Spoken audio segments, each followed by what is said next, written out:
Okay, so I tried to make this video before, but I got so excited about Grocery Outlet, my favorite chain grocery store, that I started referring to every grocery store as Grocery Outlet, and I made so many mistakes along these lines that I needed to make the video again. Basically, here are just some stories of my recent social interactions with people outside of my own family, which is really exciting to me now. I've never thought of myself as an extrovert, but apparently maybe I am. I'm not sure. I guess everybody just is right now, but when I see people on social media say things like that they literally haven't left the house in a month or something, I can't relate to that at all, and I'm a bit alarmed by it. I haven't been breaking rules or anything, but I do go out for like essential things and I'm very excited. I don't interact with people, on purpose. I don't like, stretch the rules to interact with people or something like that. But like when I do get to interact with people, I'm just so excited. So, yeah. First interaction was last week. I was trying to send a thermometer to my best friend in England because he was having trouble finding one. And the internet says that you're not allowed to send mercury things to internationally. What am I? Sorry, I just got a text. Okay, sorry.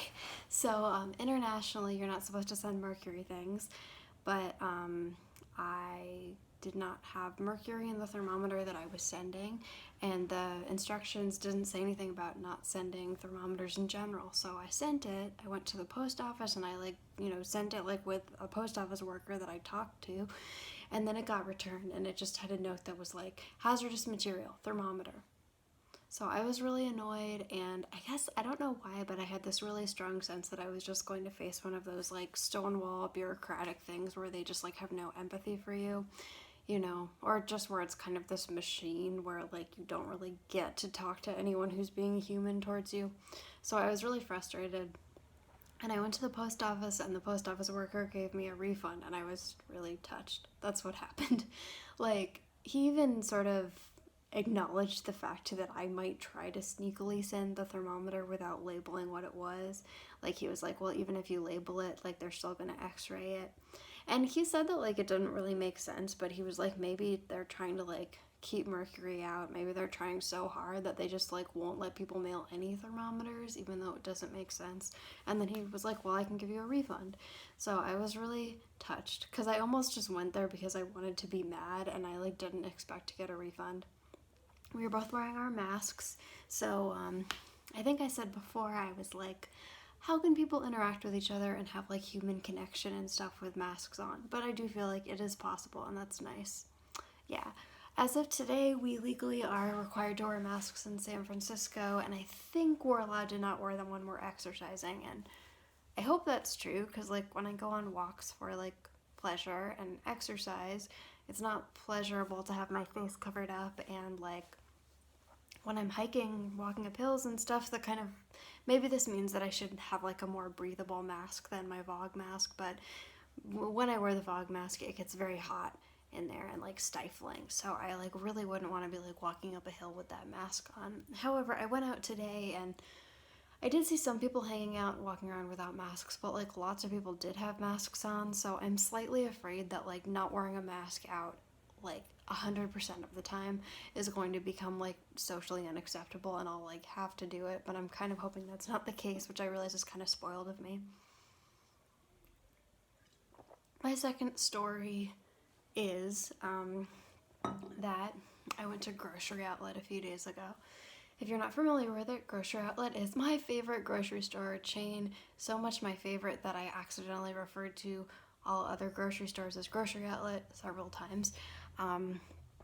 So it has its own jingle, Grocery Outlet, Bargain Market, and it has these little characters that advertise it that are like these little Muppet type characters, and they talk about the deals that they got.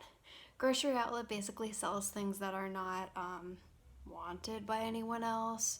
So, well, I guess that's what an outlet is. It sells things that like aren't being made or sold anymore, that they just offload them to Grocery Outlet, so they're really cheap. When I Back when I was allowed to do things, I used to volunteer at the Library Used Bookstore, which raised money for the library. And our thing was like, obviously, we just sold donated books. So some books were good and some weren't. And the main thing was that any book that was really, really good and fancy, like we wouldn't even sell at the bookstore. It would be sold online by somebody who was like really good at like identifying how much books were and selling them online. And so like the books we had weren't even the cream of the crop of what was donated, sorry. But I think the more I think I'm gonna make a perfect video without mistakes, the more mistakes there are. Anyway, sorry. So people would come in and they would be like, I want this specific book. And it was like, no. Like, first of all, we didn't have a catalog or any way to like look up what books we had. Like, we were a small store, so you could just look in the section and probably see whether we had it. But like, we didn't know what we had. And like, I don't know, I always had a sense that like going in there and trying to find a specific book was like not a good errand. Like, you would usually like not be able to find it because there just aren't that many books that we had, and like the books that we had were kind of random. On the other hand, if you just like wandered in, like you would probably find something really cool and exciting. And so it was sort of a matter of like entering the bookstore with like an excited, kind of like open-minded attitude where you just wanted to find like a book, versus like coming into the bookstore because you wanted a specific book, in which case you'd probably end up disappointed. That's how I feel about grocery outlet. Like if you want a specific thing, like a really specific food, or like a brand of a general kind of food, like you probably won't be able to find it and you'll be disappointed. But on the other hand, if you're like, I just want some cheese, you'll probably find some really weird brand of cheese that is like really cheap that you've never heard of. And my favorite thing to look for there is like candy, because it's like just, for example, there was this candy and it came out like, this was years after the sort of San Francisco themed album that Train did, but apparently it was like a tie-in with the album. It was like Train themed candy. And then I used to love these like fancy candies that like looked like little seahorses, which I've never seen anywhere else. And then like the other day there was this kind of like Scandinavian chocolate which had like these just weird random photos of like trees on them and stuff.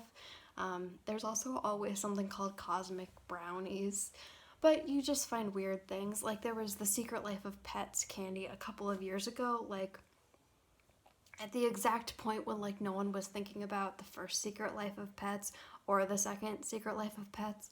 Like all the Secret Life of Pets tie-in candy was being sold at grocery outlet.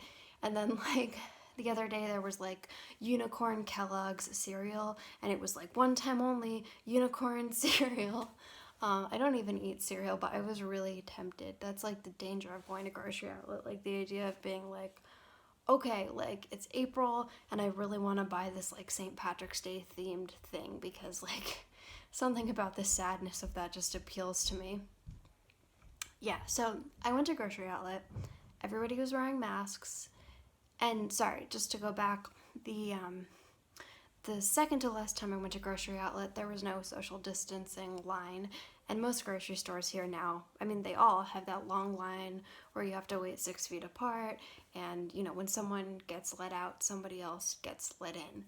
And, you know, Safeway and Whole Foods have it. And, like, Rainbow Grocery has it really extremely.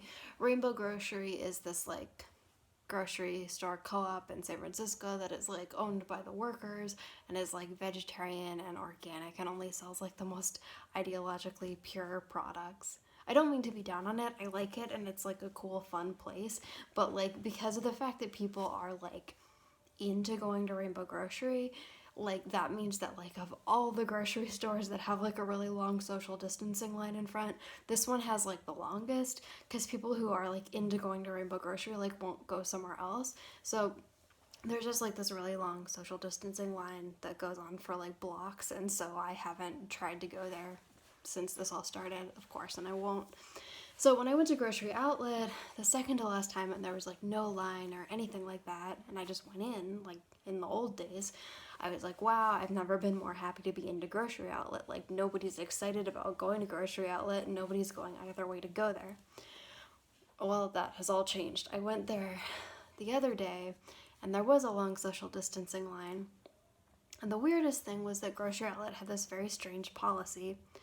The security guard even admitted that he like works at Safeway some of the time, and that like the policies were totally different, because like at most grocery stores they let somebody come in whenever somebody leaves, so they make sure they don't have like more than a certain amount of people inside. But at grocery outlet, like, there was this line and people kept coming out, and like eventually like 50 people came out, but like the security guard didn't appear, and then when he finally appeared, he was like, I'm sorry, you can't come in. And he had an earpiece and he was just like, I'm sorry, I don't know why, but they told me that you can't come in. And this is one of the times that I felt like, wow, actually interacting with everybody with all of our masks on, like, I still feel very close to everybody in my community. And I felt like in this grocery outlet line where I waited for a very long time, I just felt like close to my community the way that I used to feel when I was able to go outside. And there were all types of people. There was like this kind of eccentric pair of people who were like yelling at everybody for being like a motherfucker, and they were like really mad at the grocery store staff. And then there was this like very passive aggressive lady who kept saying, I don't know why they're acting like this. I guess they're just confused about what numbers are. And then there was this guy who was trying to be like, I don't know, genial. And he was like, Hi, can you please just explain what your policy is and why you won't let any of us in, even though 50 people have already come out of the store? And then he, like, kind of took it a step further, and he was like, it's really cold out here. Like, I know you're trying to protect people from getting sick with COVID-19, but we're gonna get we're gonna get sick just from standing out here in the cold. Anyways, they finally, after like 50 people came in, the guy was like, okay,